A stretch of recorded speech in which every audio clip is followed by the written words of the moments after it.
everybody? Welcome back to another episode of 5 Minute Gaming News, the show that may or may not be 5 minutes. Today in the news, they said it was going to happen.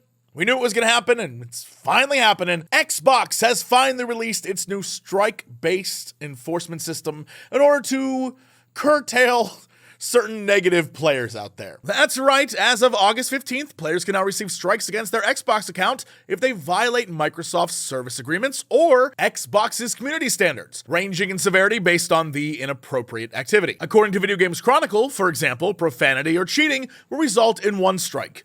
Sexually inappropriate behavior or harassment and bullying will result in 2 strikes, and hate speech will result in 3 strikes. And right now, you may be asking, wait, Jesse, how does this system work? Well, according to Dave McCarthy, Corporate Vice President of Xbox Player Services, the system is similar to demerit strikes used in driver's license systems in many countries. Players have a total of 8 strikes, and once reached, will be suspended from Xbox's social features like messaging, parties, and party chat, multiplayer, and others for 1 year from enforcement date. And there's even a little helpful graphic that shows you examples of suspensions and strikes and moderated reviewed information. However, the most unhelpful and unreal part of the whole graphic is user reads community guidelines and improves behavior. Yeah, I'm gonna guess someone might improve their behavior because they don't want to lose their account, but I don't know if community guidelines and reading a graphic are going to do it, but hey, wishful thinking. This, of course, follows Microsoft's other venture into combating harassment, which allows players to report in-game voice chats on Xbox consoles. And as I said with that feature, and I'm going to say with this feature,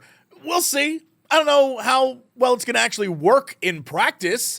A lot of threats are being made of like, be good or else you're going to get it, which has been done offline a bunch, and that doesn't really work out all that great. Like, how do you combat abuse to the system while trying to combat abuse to players?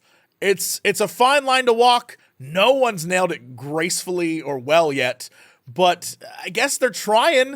I don't know. What do you think about this? Because I'm concerned that this is, if there's just a flag system and it's AI monitored, not people monitored, you could abuse the hell out of that. So I don't know, y'all. Very, very curious. In other news, it appears Yoshi-P's Final Fantasy, wink, is to have it so maybe there was just only one video game platform. In a recent interview, Taiwanese YouTube channel Muyao for Super Player, Naoki Yoshida, aka Yoshi-P, shared game platforms. I probably shouldn't say this, but I wish there was only one, he reportedly said. It would be better for both the developers and the players. And I know, because I've seen the internet's responses. People are like, oh, he doesn't want competition, and oh, this is terrible, and what is he trying to say? The man was just casually having a conversation and pontificating about how hard it is to make a game for one thing and then port it to another and that kind of stuff. He wasn't like, down with all competition. It's very obvious anyone who comments like that has never watched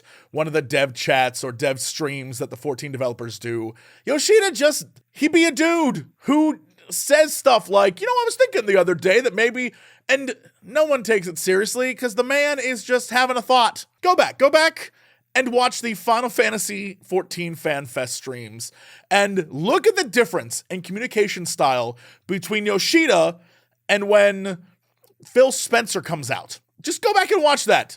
One of them is stiff and corporate, and the other is Yoshida. And this isn't even new. Yoshi-P has already spoken on the difficulties of bringing Final Fantasy XVI from the PS5 to the PC. First of all, it is true that Final Fantasy XVI is a 6-month limited time exclusive on the PS5 platform, he told the Japanese PlayStation blog. However, it is a completely different story that the PC version will be released in half a year. I will make it clear, but the PC version will not come out in half a year. This is because we spent a lot of time and money optimizing the PS5 platform to deliver the best gaming experience. Of course, I would like to release a PC version at some point so that everyone can play as many games as possible. I would like to release it eventually, and I think I will, but I'm not at the stage where I can say when. So it's pretty obvious then the original quote about what if there was just one platform is a man thinking about the hardware discrepancies and the various demands of hardware, software stuff on different platforms and how it's just a pain in the ass. From a producer standpoint, which is a thing that I do and Yoshi-P does, and that's about as close as we're ever going to get to being similar similar. I get it. I completely get it. It's a pain in the ass. Monster Prom is a great example. Monster Prom, you can get it on PlayStation 4, you can get it on Nintendo, you can get it in a bunch of places. Hey, spoiler, it's a pain in the ass to port, and that's just a PC game where you date monsters and isn't really that complicated. And then in his case, on top of that, the added pressure of your publisher praising your game 1 month and then turns around and says the game didn't meet expectations in an earning call. The man's just expressing frustration, and he's allowed to express frustration because sometimes shit be frustrating.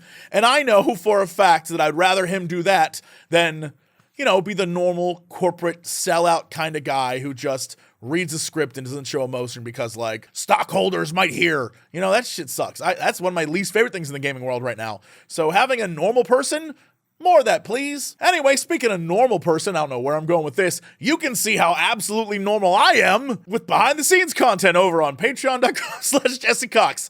That's right, Patreon. It was a Patreon ad. Anyway, see you tomorrow for another episode of 5 Minute Gaming News.